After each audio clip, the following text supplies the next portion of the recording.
Hi everyone. তাহলে thumbnail দেখে তোমরা বুঝতে পেরেছো যে এই ভিডিওটা কি সংক্রান্ত। তো এখানে কোনো পড়ার টপিক সম্পর্কে বলা হবে না।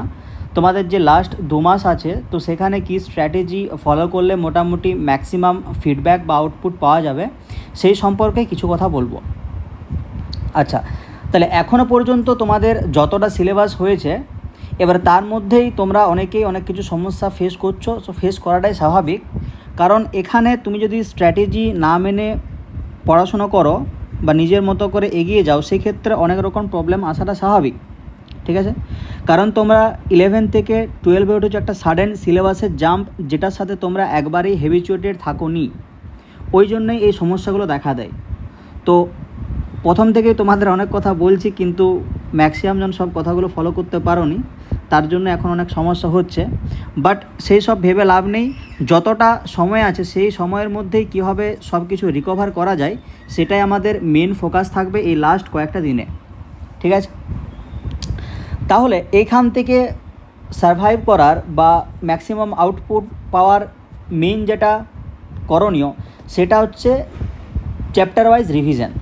তাহলে চ্যাপ্টার ওয়াইজ রিভিশনের ক্ষেত্রে তোমরা কি করবে, প্রথমে যে মূল কনসেপ্ট বাদ দিয়ে, চ্যাপ্টার ওয়াইজ রিভিশনটা অ্যাপ্লিকেবল মূল কনসেপ্ট বাদ দিয়ে, কারণ মূল কনসেপ্টের এমন কিছু জিনিস আছে যেটা রেডক্সের সাথে কানেক্টেড বা হায়ার অর্ডার জিনিসের সাথে কানেক্টেড। তার জন্য মূল কনসেপ্টে যখন তুমি বইয়ে থিওরি দেখবে, অনেক কিছু প্রবলেম হতে পারে।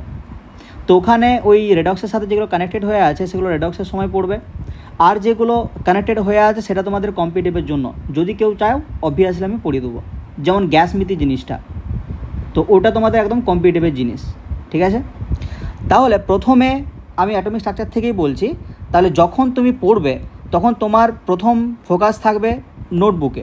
তাহলে যেটা তোমার খাতায় থিওরি লেখা আছে সেই জিনিসটা একবার পড়ে নিলে, তারপরে যতটা তুমি খাতায় পড়লে থিওরি, সেই টপিকগুলো ধরে একবার বইটা পড়ে নিলে। এরপর মাঝে যে পরিচ্ছেদের কোশ্চেন থাকবে, সেই পরিচ্ছেদের কোশ্চেনগুলো অ্যাটেম্প করতে হবে। যেগুলো পারবে না সেগুলো তো আমি করে দেবো। তারপরে ওই যে তুমি চ্যাপ্টারটা রেডি করলে, সেটা বারবার ধরে রিভাইজ করতে হবে। রেগুলার বেসিসে যত তুমি রিভিশন করবে, তত তুমি জিনিসগুলো রিটেন করতে পারবে। তোমাদের পরীক্ষায় যদি কোশ্চেনগুলো তুমি ভালো করে অবজার্ভ করো, তাহলে ওখানে ম্যাক্সিমাম কোশ্চেন কিন্তু তোমার জানার মধ্যেই ছিল।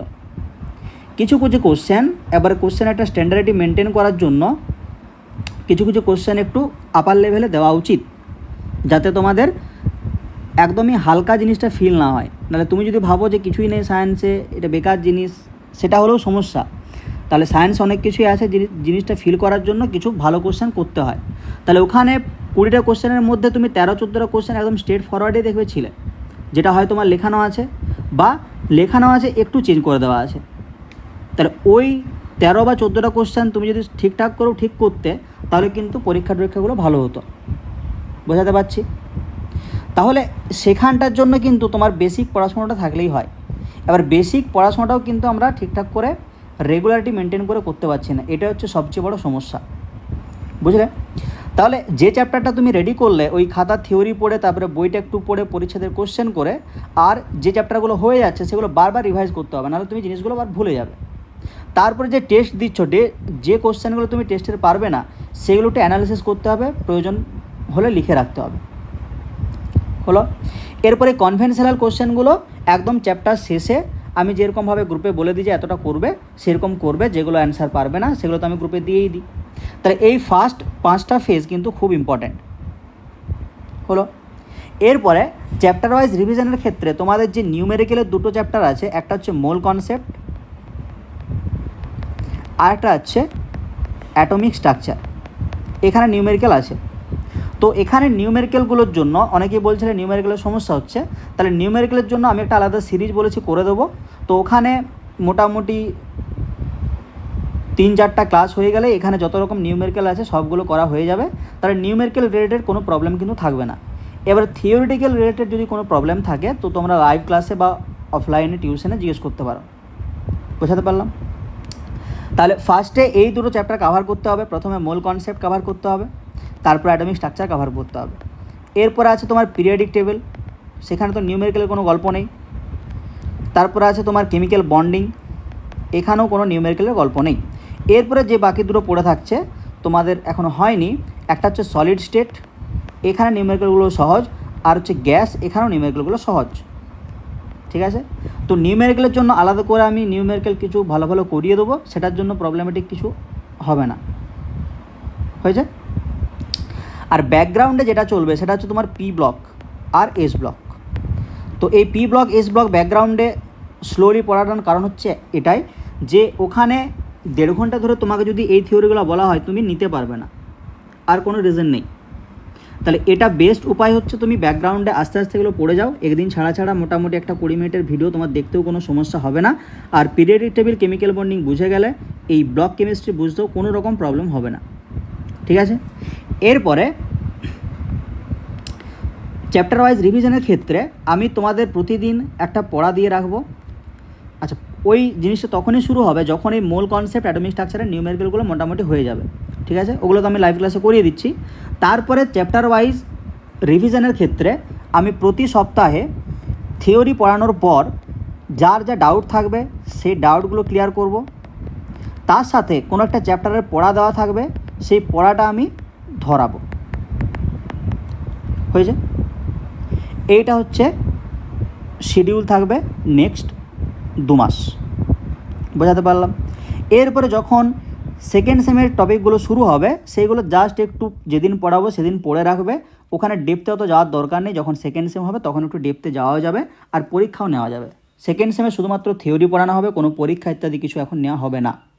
হয়েছে, এরপরে যারা কম পড়াশোনা করছো বা বেশিক্ষণ ধরে পড়তে পারছো না তাদের ক্ষেত্রে কিন্তু এই জিনিসটার মডিফিকেশন দরকার, যে বেশি সময় ধরে পড়তে হবে। তো আমি একটা জিনিস বলেছি যে যারা মনে হচ্ছে বেশিক্ষণ পড়া হচ্ছে না তারা এই জিনিসটা ফলো করতে পারো। যদি নিজের রুল ওয়ার্ক করছে তাহলে ফলো করার দরকার নেই। যদি মনে হয় যে পড়াশোনা ঠিকঠাক হচ্ছে না, মার্কস ঠিকঠাক আসছে না, করানো কোশ্চেনগুলো করতে পারছি না, তাদের ক্ষেত্রে এই রুলটা অ্যাপ্লিকেবল। ঠিক আছে, তো অল্টারনেট ডেতে দুটো সাবজেক্ট তুমি পড়তে পারো। কীরকম, ধরো তুমি আজকে পড়লে বায়োলজি, তার সাথে পড়লে তুমি ফিজিক্স, সাপোজ এই দুটো পড়লে। তারপরের দিন তুমি পড়বে কেমিস্ট্রি, তার সাথে ম্যাথ। হয়েছে, এরপরে তারপরের দিন আবার ওই বায়োফিজিক্স পড়বে, আর ওই ম্যাথ কেমিস্ট্রি অল্টারনেট ডেতে পড়তে থাকবে। বোঝাতে পারলাম?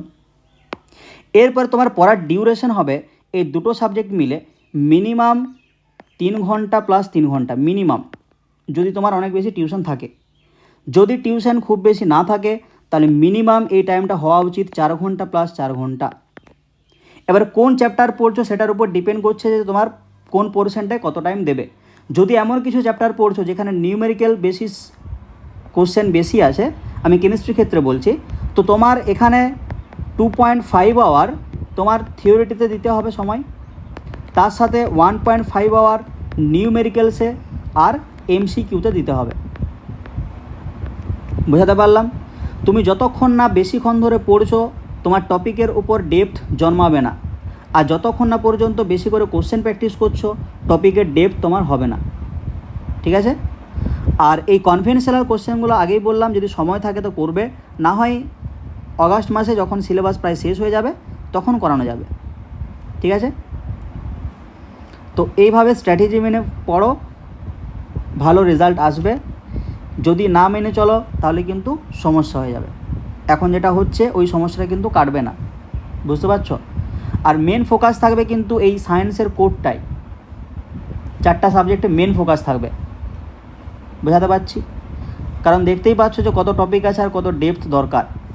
যেগুলো করানো আছে সেই কোশ্চেনগুলো কিন্তু পরীক্ষার সময় হচ্ছে না, এটা মাথায় খেয়াল রাখবে। তার মানে রিজনটা কি, যে প্রপার রিভিশন হচ্ছে না, প্রপার পড়াশোনা হচ্ছে না, আর অন্য কোনো রিজন নেই। তুমি ওখানে বসে জিনিসগুলো বুঝতে পারছো কিন্তু পরীক্ষার সময় যদি না করতে পারো সেখানে ল্যাক অফ রিভিশন আর ল্যাক অফ স্টাডি, আর অন্য কোনো কারণ থাকতে পারে না। বুঝাতে পারলাম? তো এইভাবেই পড়ো। আর ওই যেগুলো নিউমেরিক্যাল বেসিস চ্যাপ্টারগুলো আছে সেই নিউমেরিক্যালগুলো আমি আবার করিয়ে দেবো, চাপের কিছু নেই।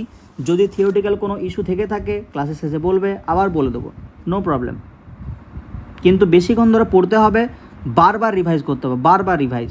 যত রিভাইজ করবে তত জিনিসগুলো রিটেন করতে পারবে, না হলে জানা জিনিসও ভুলে যাবে। ওকে, ঠিক আছে, আশা করি ভালোই আউটপুট আসবে।